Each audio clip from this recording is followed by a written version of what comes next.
Hi, I'm Dustin Weiniger, here to talk today about some more guns in movies and or TV shows, and the way guns are often shown unrealistically in shows.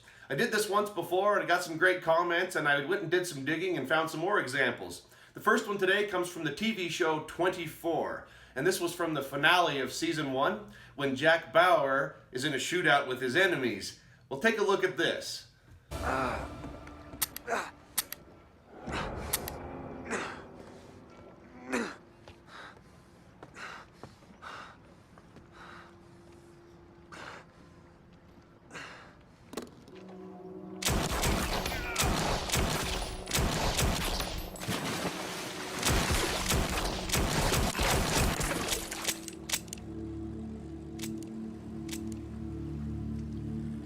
Well, that's a nice tense scene, but there's a little bit of a problem with it. As each man runs out of ammo, he continues to pull the trigger on his gun, making a click sound each time with the hammer. Well, if you know how a semi-automatic pistol works, you know that the slide would lock open after the last shot, and the gun wouldn't be able to do that anymore. But I guess those click sounds that are extra just added a little bit to the drama. Now, the second example today comes from the movie Game Night. Jesse, who a lot of you know from the channel, just introduced me to this movie a couple of days ago, and we're watching it, and I noticed something interesting with a double-action revolver. Now, as you know, the modern double-action revolvers are going to have either a transfer bar or a hammer block so that it cannot go off if it's dropped on the ground.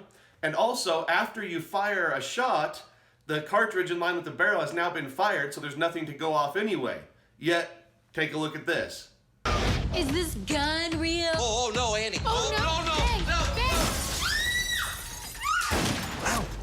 Well, obviously that was a far cry from reality, but hey, that was a really funny movie. I enjoyed it, but just couldn't help notice that, and the timing was perfect. I was already working on this video when I saw it, so I just had to throw that in there. Now, this next example was pointed out to me when I did part 1 of this video. A viewer mentioned it in the comments. Now, I'm not even sure how to pronounce the name of this movie. I've not seen the movie. I believe it's called Sicario 2, and it has Benicio del Toro in it. And I just saw the trailer. That was pointed out by the viewer.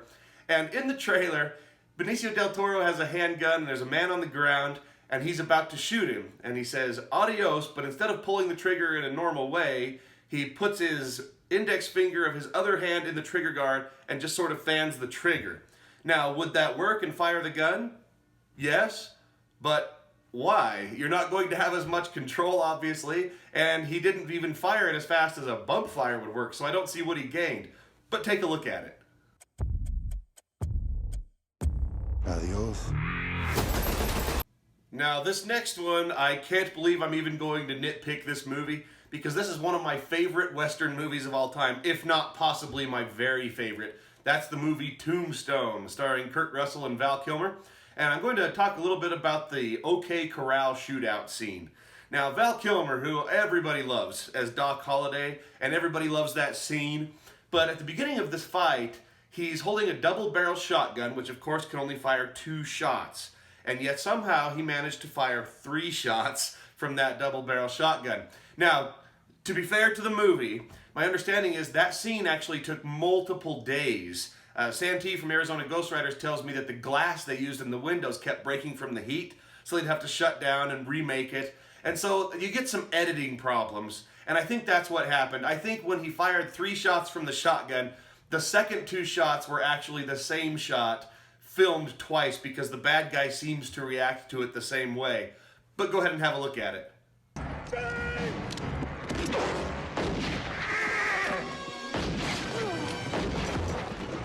Now, unfortunately, we're not quite done picking apart that scene.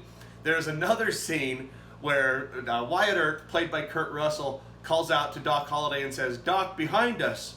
And so Doc runs over and starts firing his 2 6-shot revolvers through the windows to Ike Clanton. And as he does that, I didn't count how many shots he fired, but I think it was too many. Have a look.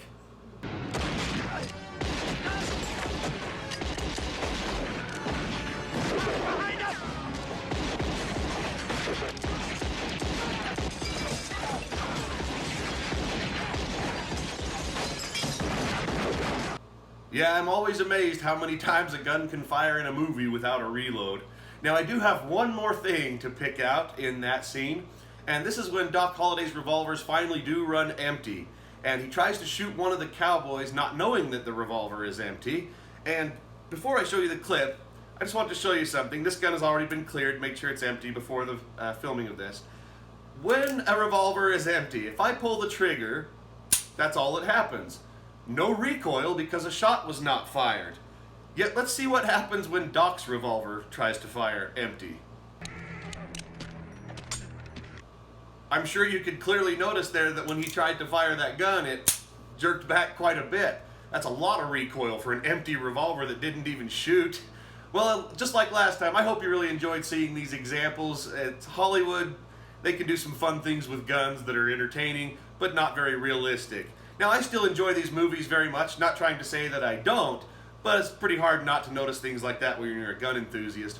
As always, leave a comment down below, just like last time, and let me know what other examples you can think of. I hope you enjoyed this video. Don't forget to click the like button and subscribe to the channel so you can see more, and thank you so much for watching.